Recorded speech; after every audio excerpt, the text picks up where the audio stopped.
నమస్తే అండి అందరికీ. ఫైనల్గా మనం అనుకున్నదే జరిగింది. ఎఫ్ఐఆర్ ఫైల్ చేసే సమయంలో వీళ్ళు సుబ్బారావు ఎక్సైజ్ కానిస్టేబుల్, తనతో పాటు ఒక ఎస్ఐ, వీళ్ళు 18 బాటిల్ క్యాప్చర్ చేస్తే ఇక్కడ 12 మాత్రమే చూపించడం జరిగింది. దీన్ని బట్టి మనకు క్లియర్గా అర్థమైపోతుంది ఎంతగా అవినీతిలో వీళ్ళు కూరుకుపోయారు. ఇలా ఉండబట్టే కదా ఈ వ్యవస్థ ఇంత దారుణంగా ఉంది.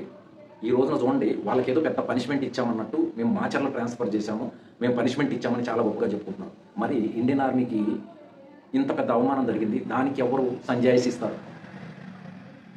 ఒక వ్యక్తిని 20 ఏళ్ల పాటు దేశానికి తన సర్వస్వాన్ని దారపోశాడు.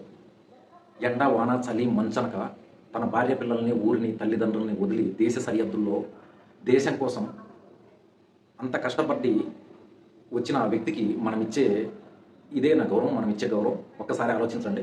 అలాంటి వ్యక్తికి ఈరోజు మొత్తం ఆర్మీని ఇంత అవమానించిన ఆ వ్యక్తుల్ని అంత ఈజీగా ట్రాన్స్ఫర్ చేసేసాం, పనిష్మెంట్ ఇచ్చేసామనే ధైర్యం ఎలా వచ్చిందంటారు? మీరు ఒకసారి ఆలోచించండి. అంటే దేశం కంటే కూడా వీళ్ళ ప్రమోషన్స్ కోసము ఎంతవరకైనా దిగజారుతారా? ఇదేనా వీళ్ళు చేసే న్యాయం ప్రజలకి? ఇప్పుడు మీరే చెప్పండి. ఇప్పుడు ఇండియన్ ఆర్మీని వీళ్ళు ఈ విధంగా అవమానించిన తర్వాత ఏదైతే ఎక్సైజ్ పెద్దలు ఉన్నారో వీళ్ళు చేసింది ఎంతవరకు న్యాయం అంటారో? వాళ్ళు చేసిందే రాంగ్ అని వాళ్ళు ఒప్పుకుంటున్నారు. ఒప్పుకున్నా కూడా ఈ ఎఫ్ఐఆర్ అనేది వీళ్ళ లెవెల్లో ఇప్పుడు అది క్యాన్సిల్ చేయడానికి లేదు. ఆ బైక్ డైరెక్ట్గా మనం తీసుకోవడానికి లేదు. చేసిందే తప్పు. ఆ తర్వాత ఇప్పుడు మనం అవన్నీ మళ్ళీ తీసుకోవడానికి లీగల్గా ప్రొసీడ్ అవ్వాలంటారు. హైకోర్టు ద్వారా ఈ ఎఫ్ఐఆర్ అనేది క్యాన్సిల్ చేయాలని చెప్పడం జరుగుతుంది. సో వీళ్ళు ఇప్పుడు మాచర్ల ట్రాన్స్ఫర్ కావటమే పనిష్మెంట్ అని మీరు అనుకుంటున్నారా? ఒకసారి కమెంట్లో చెప్పండి. అలాంటి వ్యక్తుల్ని ఏం చేయాలి?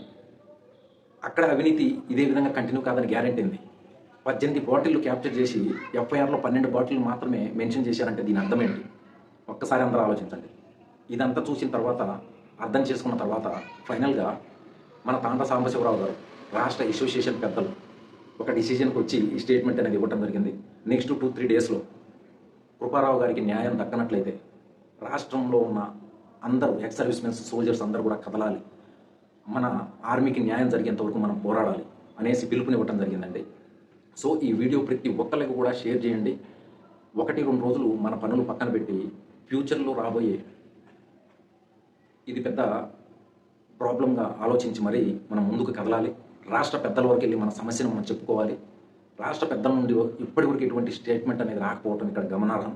సో మీరందరూ కూడా దయచేసి ఒకరినొకరు కలిసి ఏదైతే మనం ఇప్పుడు ఫ్యూచర్ కార్యాచరణ గురించి ఆలోచిస్తున్నామో దీన్ని మనం ఒక కొలిక్కి తీసుకురావాలి. అసలు ఎక్స్ సర్వీస్మెన్స్కి మన తెలుగు రాష్ట్రాల్లోని ఈ పరిస్థితి ఎందుకు అనే దానికి మనం ఆన్సర్ ఎతకాల్సిన సమయం వచ్చింది.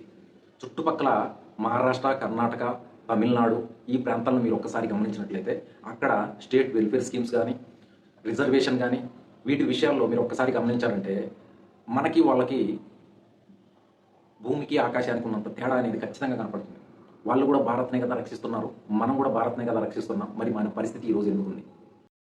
ఎవరు కూడా ఈ సమస్య నాది కాదు కదా అని ఆలోచించకుండా ప్రతి ఒక్కరు ముందుకు కదలండి.